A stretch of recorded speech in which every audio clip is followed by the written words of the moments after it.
имом Бухорӣ ё худ Муҳаммад ибни Исмоили Бухорӣ дар соли 194 ҳиҷрӣ 810 мелодӣ дар Бухоро дар минтақаи Хӯросон дар хонадони форситабор яъне тоҷик таваллуд шудааст. Падараш марди донишомӯхта ва обрӯманде дар миёни ҷамоати худ буд. Гарчи олими ҳадис набуд, аммо андаке аз ҳадисҳо огоҳӣ дошт. зеро дар назди имом Молик ва дигар донишмандони ҳаммонанди ӯ шогирдӣ карда буд. бо камоли таассуф падари ӯ андаке пас аз таваллуди имом аз олам даргузашт. бо вуҷуди ин ӯро хушризқ буд, ки дар хонаводаи сарватманд ба дунё омада буд ва падараш барои имом ва хешовандонаш мероси некӯ боқӣ гузошт, ки метавонистанд бад он зиндагӣ кунанд.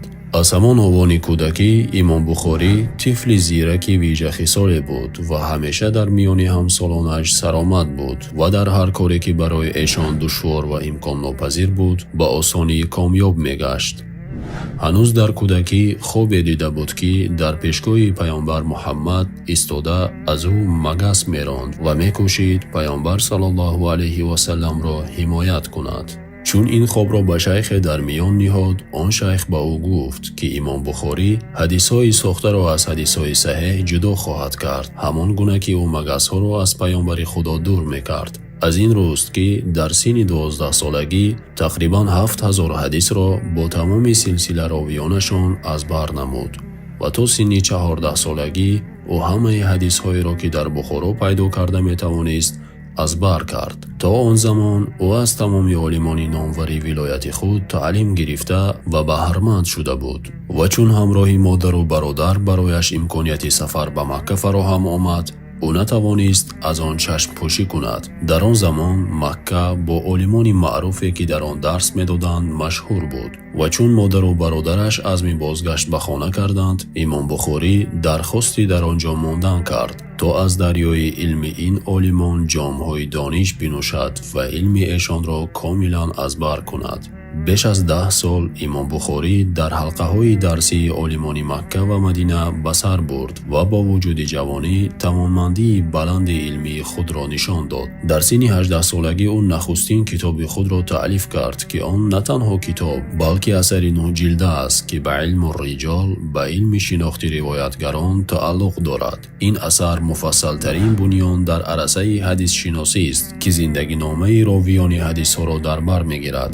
то ба имрӯз ин асар барои пажӯҳишгарони зиндагиномаи ровиёни ҳадис сарчашмаи асосӣ ва марҷеи аслист. камтар касе огоҳӣ дорад, ки имом Бухорӣ на танҳо мутахассиси арсаи ҳадис ва ҳадисшиносист, балки ӯ донишманди тавонманде дар ҳавзаи илоҳиёт ва фиқҳ низ буд. пас аз андӯхтани дониш дар ҳиҷоз, имом Бухорӣ ба Бағдод, пойтахти хилофати аббосиён рӯй овард. маҳз дар ин ҷо барои ӯ муқаддар буд, ки бо бузургтарин олими ҳадиси он замон имом Аҳмад ибни Ҳамбал ошно шавад. имом Аҳмад дар васфи имом Бухорӣ сухани бисёр мегуфт ва ба ӯ баҳои баланд медод. ӯ изҳор дошт, ки аз минтақаи Хӯросон ҳанӯз инсонеро бо чунин сатҳи дониш надидааст ва ин дар ҳоле буд, ки имом Бухорӣ ҳанӯз ба авҷи дараҷаи илмии худ нарасида буд. агар сухан аз донишҷӯӣ равад, бояд гуфт, ки имом Бухориро ҳамтое набуд. ҳамаи ҳамдарсонаш бо дафтарҳо барои ёддошти дарс меомаданд ва фақат Бухорӣ дар дарсҳо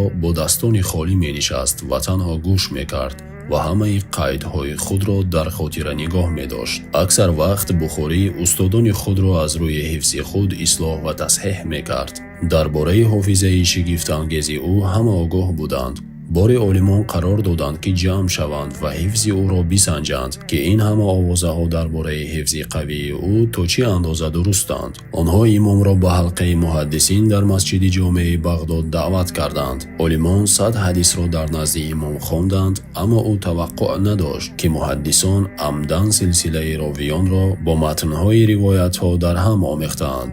ба таъбири дигар, ҳамаи 100 ҳадиси овардашуда дар нигоҳи нахуст аз рӯи муҳтавои худ дуруст менамуданд, аммо дар воқеъ комилан бофта ва нодуруст буданд. ҳар олиме як ҳадисро нақл мекард ва мехост, ки дурустии онро тасдиқ кунад, аммо имом посух медод, این حدیث را نمیدانم و با همه 100 حدیث همین گونه رفتار کرد. میتوان تصور کرد که این صحنه تا چه اندازه عجیب مینمود با نظر داشتی آن که او عالم بزرگ حدیث امام بخاری بود. اما همین که عالمان پرسش خود را به انجام رسانیدند، امام آغاز کرد به مرتب آوردن حدیث های آنها و یکی را پس از دیگری با همان ترتیب بازگویی کرد و به هر یک از عالمان جداگانه اشتباهی مشخص را در حدیث آورده او نشان داد. همه حاضران در مسجد به هیچ مبالغه از حیرت مفتون شدند. این واقعه خاطره قوی و دقیق و دانش عمیق امام بخاری را شهره آفاق کرد و او را برای همیشه جاویدانه ساخت. اما سبب شهرت امام بخاری تنها این نبود. امام روزی در حلقه درس استاد خود اسحاق ابن راهوی عالم جلیل حدیث شناس نشسته بود که امام اسحاق اندیشه ای را مطرح کرد که خوب می بود اگر کسی تصنیف کتاب جداگانه را به حدیث های صحیح اختصاص می داد. محض همین اندیشه در ذهن امام بخاری درخشید و از آن پس او را رها نکرد و همین گونه از همان پیشنهاد صحیح البخاری پدید آمد. این مجموعه حدیث ها حاصل کاری چنان دقیق گردید که هیچ کس تا امام بخاری حتی تصوری آن را نکرده بود. 16 سال تمام امام بخاری این اثر را می نوشت. 5 سال او آن را در بصره در عراق نگاشت و باقی آن را در مدینه، زیرا او می خواست که از زندگی و تصنیف در مدینه خدا در کارش برکت و آسانی ریزد. بخاری با جد و جهد کار می کرد و 600,000 حدیث را در حفظ بررسی نمود تا تنها حدیث های را انتخاب کند که با شروط و معیارهای سخت گرانه او مطابقت داشتند تا در نهایت آنها را به مجموعه اش جای دهد. آن معیار که بخاری برای خود تعیین کرد چی بود؟ نخست بخاری پیش خود هدف نهاد که هر حدیث باید با سلسله پیوسته راویان همراه باشد، با این معنی که هر راوی در سلسله راویان شخصا حدیث را از زبان راوی سطح بالاتر شنیده باشد. برای نمونه امام مالک از امام نافع روایت میکند که او از ابن عمر روایت میکند که او از پیامبر صلی الله علیه و سلم روایت میکند. امام مالک شاگرد امام نافع است، امام نافع شاگرد ابن عمر است و ابن عمر شخصا از پیامبر صلی الله علیه و سلم حدیث را شنیده است. بنابراین می توانیم با اطمینان بگوییم که هر یکی از این راویان با راویان بالاتر از خود شخصا شناس بودند و شخصا از آنها روایت را شنیدند. پس ما می توانیم چنین سلسله روایتگران را متصل یعنی پیوسته بدانیم. شرط دیگر این است که راوی باید راستگو و معتمد باشد، یعنی او باید مسلمان، بالغ، سالم عقل و فرمانبرداری الله باشد. در برابر این راوی باید روایت حدیث را عیناً کلمه به کلمه نقل کند، یعنی اگر او حدیث را از حفظ نقل می کند پس او باید خاطره قوی و برجسته داشته باشد و در فرجام باید گفت که حدیث نباید یگان نقص پنهانی داشته باشد، مثلا وجود راویان نامعلوم در زنجیره راویان حدیث. همچنین اگر امکانی معین کردن نباشد که راویان با همدیگر واخوردند یا نه. اما یک شرطی که بخاری هنگام تدوین مجموعه احادیث صحیح برای خود گذاشت که او را از همه مؤلفان متمایز ساخت، ضرورت اثبات کردن این شرط بود که راویان باید شخصا همدیگر را میشناختند. محض به سبب طلبات و شرطهای نهایت سخت گرانه بخاری که هنگام ترتیب و تدوین صحیح البخاری بر خود واجب کرده بود، این کتاب پس از قرآن کریم از معروفترین مجموعه های احادیث گردید. درباره صحیح البخاری باید یادآور شد که او به معنای عنعنوی تفسیرهای کنونی هرگز تفسیر ننوشت، در حالی که امام بخاری تفسیرها را در مقدمه بابها می آورد و بعضا همراه آنها چند حدیث دیگر را نیز ذکر می کرد. از شماره عمومی 600,000 حدیث که امام بخاری از یاد کرده بود، تنها 7275 توانستند از انتخاب سخت گرانه او گذرند، از جمله احادیث تکرار شده در چندین باب. اگر این شماره هنوز شگفت زده نکرده باشد، شاید از دلیل نوبتی متأثر شوید. امام بخاری نقل می کرد که پیش از انتخاب هر حدیثی مشخص او وضو می گرفت و در روضه پیامبر 2 رکعت نماز ادا می کرد، همچنین برای هر حدیثه. و این بدین معنی است که امام بخاری پیش از آن که تدوین کتاب را به انجام رساند 7275 نماز استخاره یا در مجموع 14550 رکعت ادا کرده است. اخلاص، کاری پرزحمت، صداقت به هدف خود و از خود گذشتگی همه در یک جا در یکی از بزرگترین اثرها در تاریخ اسلام گرد آمدند. از این روز که امام بخاری خیلی احتیاطکار بود تا هیچ آوازه یا روایت‌های تحریف شده نتواند آبروی او را خدشه‌دار کنند و یا تمام دستاوردهای او را همچون عالم به اعتبار گردانند. او به هیچ مبالغه حصال نمونوی داشت. او از کارهای دنیوی چنان دور بود که اکثر وقت او را در مسائل مالی فریب می‌دادند و چون در این باره آگاه می‌شد فریب بندگان و آزاردهندگان خود را می‌بخشید. او برای رضایت الهی مبلغ‌های هنگفته را صرف می‌کرد و از آن پروایی نداشت و دلش هیچ پایبندی مال و سیم و زینت دنیا نبود. با وجود این که بخاری مورد احترام مردم بود و در همه جهان اسلامی گرامی داشته میشد، او حسودان و بدخواهان زیاد نیز داشت. چون او به نیشاپور برگشت، از هر طرف مشتاقان حلقه علمی او و خواهشمندان اشتراک در درس‌های او از هر سو جمع می آمدند. این در وجود عالم با نام محمد ابن یحیی زحلی حسد را برانگیخت، زیرا همه شاگردانش او را ترک کردند. از جمله توانمندترین و قابلترین شاگرد او امام مسلم.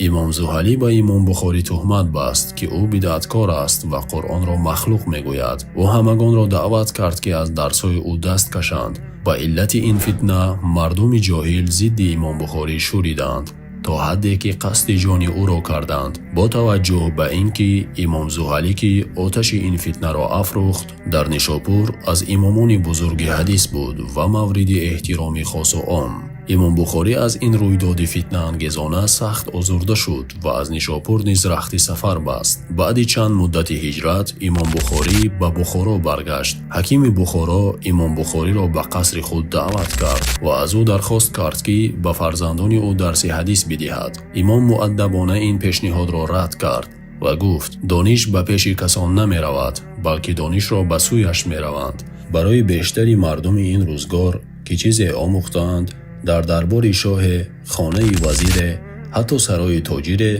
درس دادن آرزوی دیرینه و فرصت طلایی است که باید به هیچ وجه از دست ندهد.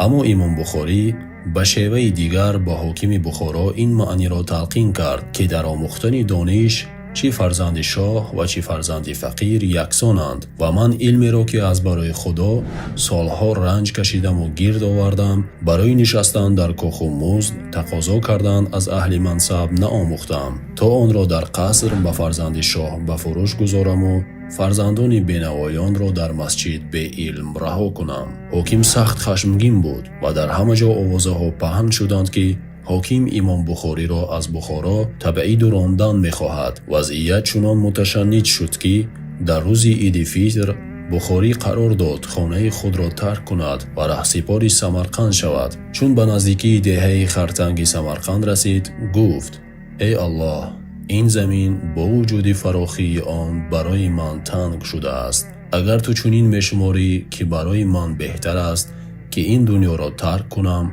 پس جان مرا بگیر. بعد چند روز از این دعا امام بخاری وفات کرد. امروز آرامگاه او در دهه خرتنگ شهر سمرقند قرار دارد. امام بخاری در تاریخ مسلمانان نقشی پایدار گذاشت.